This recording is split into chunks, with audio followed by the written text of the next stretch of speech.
Have you ever watched a sequel made by Disney?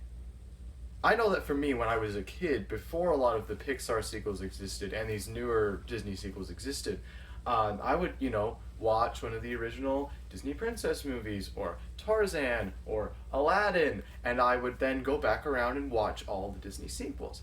Now, oddly enough, being a kid, I wasn't very bothered by the fact that they were so poor quality compared to their predecessors. Now, I would definitely watch the originals more often than the sequels, but there was just something about a continuation of the story that really kept me interested and engaged. Enter the new age of 3D animated Disney movies. Movies in this, area would include stuff like Bolt, which I guess is part of the earlier part, but Bolt, Chicken Little, those are the older ones. And then, moving ahead to WreckIt Ralph, Frozen, Zootopia, etc. That this new 3D animated era, which is really more so just, the Frozen, WreckIt Ralph, Zootopia type cluster.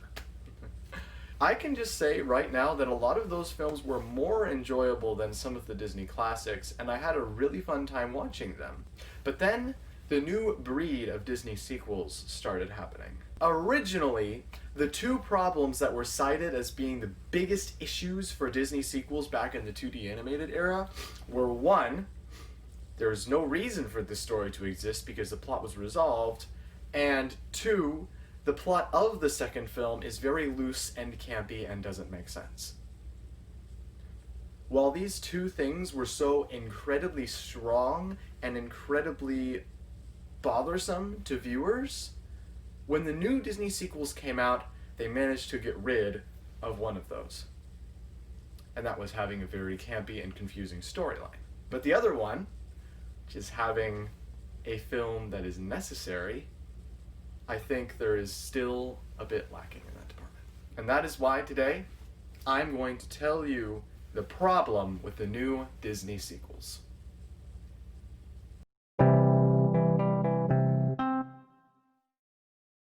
Hello viewers, I am JJ Prince, and like I said, today I'm going to talk about the problem with the new Disney sequels. The three ones I feel like are the biggest culprits of this issue are Toy Story 4, Frozen 2, and Ralph Breaks the Internet. I keep wanting to say Ralph Wrecks the Internet. So, starting off the bat with Toy Story 4. Many people have complained about Toy Story 4 already, and many people have rejoiced in Toy Story 4. And let me just say a couple of things. For starters, Toy Story 4 is a beautiful movie. In and of itself, it has a very interesting story. It's about reuniting, it's about changing and growing into a new level of yourself, and it even made me cry in some parts. It was deep, it was personal, it was emotional, but it was absolutely not necessary. They had a wonderful storyline and they executed it in the best way they could, but they didn't need to execute it. When it came to the plotline and the story and the wrapping up of the Toy Story franchise, Toy Story 3 was the perfect conclusion to the trilogy and rounded everything off into an emotional and heartbreaking ending. But the ending still had a lot of promise. Now, while the Toy Story 4 ending is just as emotional and heartbreaking, and I would say still very full of promise, it's not necessary. Woody already learned his lesson. His lesson was that you don't have to stick to one kid to be happy. They took that a step further by saying, you don't have to stick to any kid to be happy. Is that a bad lesson to teach? No. I definitely think there comes a time when everyone in their lives, even though we're not toys, has to move out on their own and learn what it's like to be themselves, away from anything else. And while it was a good lesson and a good movie, in the context of the entire Toy Story series, it just did not make sense. Many people have also complained that the characters in the story were portrayed very differently and didn't have the exact same vibe that they did from the previous films. For example, Buzz gets kind of more space rangery and stupid, and the majority of the gang is trapped in a van for like half the show, and other things like that just didn't exactly line up quite right with the rest of the Toy Story universe. I think especially part of the issue too with Toy Story 4 is that they portrayed these characters in such a new, different light that didn't make sense considering the events of Toy Story 3 and Toy Story 4 were so close together. It was much easier for them to pull off a character change between Toy Story 2 and Toy Story 3, as that gap was a larger pile of years. So that made more sense. So I'd just like to close on Toy Story 4 by saying that I definitely would still recommend that you watch it because it is still a fun film. And if you want more Toy Story and you just can't get enough of it, go ahead. It doesn't matter if it's necessary or not. People write fan fictions for that reason. I just think that Toy Story 4 is a film that, in the grand scheme of things, did not need to occur. It had a wonderful plotline, it had a great message, it had wonderful story arcs, but in the overarching arc, that's where it faltered. And I would just like to mention, as I continue to talk about Frozen 2 and Ralph Breaks the Internet, that Toy Story 4's message is that your place is not the place you think it is, so let's uproot you and put you in a new place, and that's your actual place. Kind of unnecessarily uproot you and put you in that new place. And you're going to notice that that is the theme for all three of these films that I'm talking about today. So, number 2, second film on the list, Frozen 2. Can I just say a couple of things? Again, before I hate on it, Frozen 2 has a bajillion great things about it. One, the soundtrack is unbelievably great. Just as good as the first one. I would say that the first one is still just a little bit more catchy, but that's kind of something that you have to expect. Still, songs like Into the Unknown, I felt like Into the Unknown was just as good, if not in some ways better, than Let It Go. You know, I felt like that Kristoff getting an entire song to himself was awesome. I felt like the 80s vibe in that song was cheesy, but I was okay with it. It was kind of like, oh, okay, this is cool. I felt like Olaf's When I Get Older song was pretty fun too. Just in general, the show was very well done musically for sure. I'm not dogging on any of that. I felt like the show was done very well musically, and the music is really captivating and really interesting, and I think it's wonderful. And again, just like with Toy Story 4, I feel like the plotline of the show in and of itself is a great plotline. The idea of these warring nations, the idea of reconciliation, the idea of the history not always being what you think it is, was a very interesting take on a Disney princess movie. And I thoroughly enjoyed watching it. I've seen it several times, and I hum the soundtrack to myself constantly. So it's not that I hate this movie. But again, the issue with this movie is where it places itself in the overarching story, which is Frozen 1 to Frozen 2. Frozen 1 focuses on Elsa finding herself within her own community and learning to be accepted by others, and Frozen 2 almost undoes that message by saying, you shouldn't be accepted by these people, you need to go to a different people who will accept you more. I'm not saying that that was the message they intended, but that kind of is almost how it comes across. That you have to leave the community that has learned to accept you and go to a community that's more based on your personality or your culture or what you really are. I think it's good for us to be around different opinions and different interests and learn to get along with different types of people. So I felt like that message was a little unsettling for me. On top of that, too, they basically just rehash some of the other principles from Frozen 1. The idea that, you know, Elsa has to find herself, blah, blah, blah, Anna's now becoming queen, this, that, and the other, and it's like, they reused a lot of the same principles again, while also referencing Frozen 1 a ton, which I felt like it did the purpose, it got the movie popular, it made it successful, and they are very smart with their business. That's what I would have to say about that. Is they are very smart in creating a film that business-wise is going to attract a lot of, you know, young girls who are like, ooh, brave, strong female leads. Awesome. I'm all for brave, strong female leads. I love Disney princess movies, and I am not afraid to admit that. And I felt like, in that regard, it was great. However, my biggest issue is the same issue that I had with Toy Story 4, which is that this movie is not necessary. Frozen in and of itself is a solid standalone film. It has a very rounded out story. It ends with a very happy, peaceful note. There's, you know, hints of Kristoff and Anna. I don't think anyone was wondering, oh, are Kristoff and Anna going to get married? No, I knew they were going to get married. You knew they were going to get married. They were going to get married. That's just it. They were going to. You know, it's like Anna and Kristoff are going to get married. Olaf is Olaf. He has a flurry, so he's going to live forever.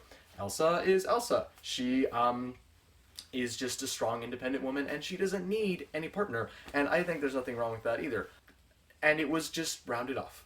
It was rounded off, it was complete, it was one solid film, but it was so spectacular and so popular, they had to capitalize on that and make a sequel.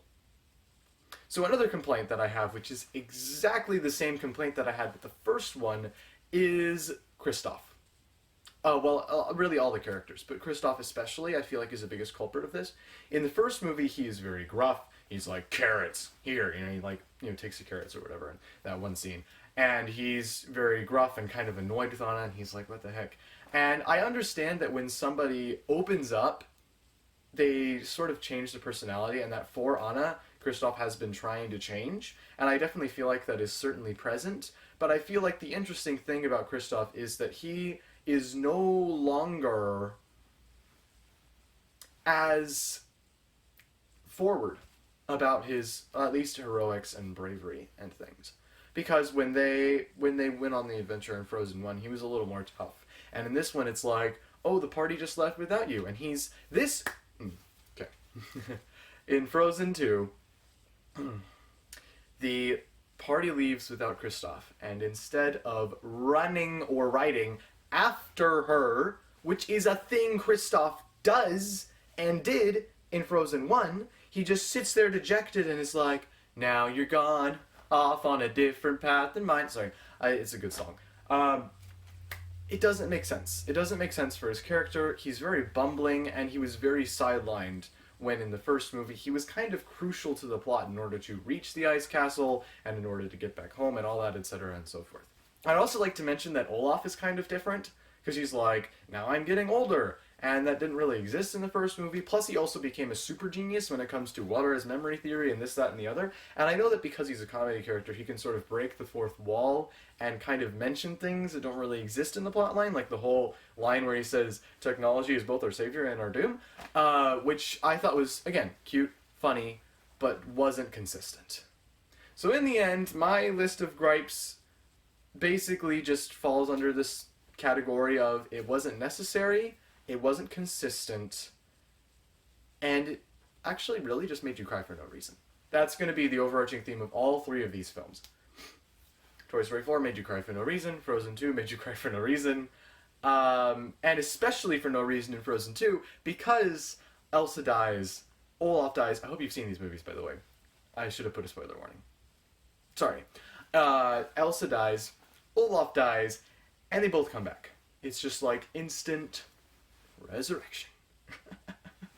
And while that is a trope of Disney movies and even shows like Harry Potter, when Harry Potter comes back and different things, yeah, I just spoiled Harry Potter, didn't I? No, it's been way too long. If you haven't seen or read Harry Potter, what are you doing with your life? Anyway, when characters get resurrected is a very common theme.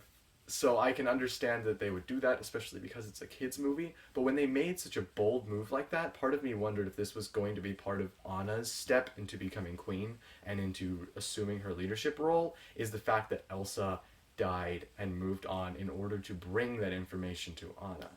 And that would have made the sacrifice so touching and so groundbreaking as a different plot point that it would have really raised my opinions of the movie.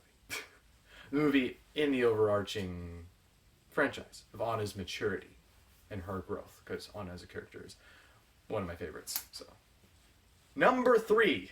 Yes, I'm done talking about Frozen, done talking about Toy Story. We're talking about WreckIt Ralph 2. So again, WreckIt Ralph, a solo film about Vanellope and Ralph in their own ways getting accepted by their communities and getting appreciated for their differences. A great film about love and acceptance and appreciation, and just because you're different doesn't mean you're weird, it's okay, and it was a beautiful standalone film that I think was designed to be a standalone film.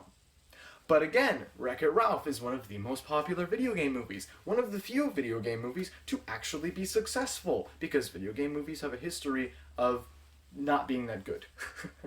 And so they were like, hey, let's make a sequel. Ralph breaks the internet. Now, I will say that when I first saw the trailers, I was incredibly intrigued. And what it looked like to me from the trailers was some sort of, I don't want to call it this, but like an animated epilogue short almost. Just some sort of comedic film where they, oh, look, Google, this is interesting. eBay, wow. The Oh My Disney thing, wow. Star Wars, Disney Princesses, it's like, oh, it's cool. You just get to run into all these different Disney related things and just have a fun trip through the internet. What would it be like if someone sentient was inside the internet? What would that look like? And so I felt like they definitely explored that really well, and I was excited to see it for that reason. I didn't come into it thinking I'm going to sob. I sobbed. Long story short. And, again, unnecessary. Unnecessary, inconsistent, and I don't remember the third one. Again, unnecessary, inconsistent, and just different. It just didn't work. And again, some reasons for this. Vanellope is accepted by the other Candy Crush racers. She finally finds her place as the head of the crew. She's like the queen, she's the leader, the princess or whatever, and she's in charge. And so she keeps her glitching abilities. People love her for her glitching abilities. She becomes one of the best racers on, Sugar Rush. Did I say Candy Crush earlier? Whatever, okay.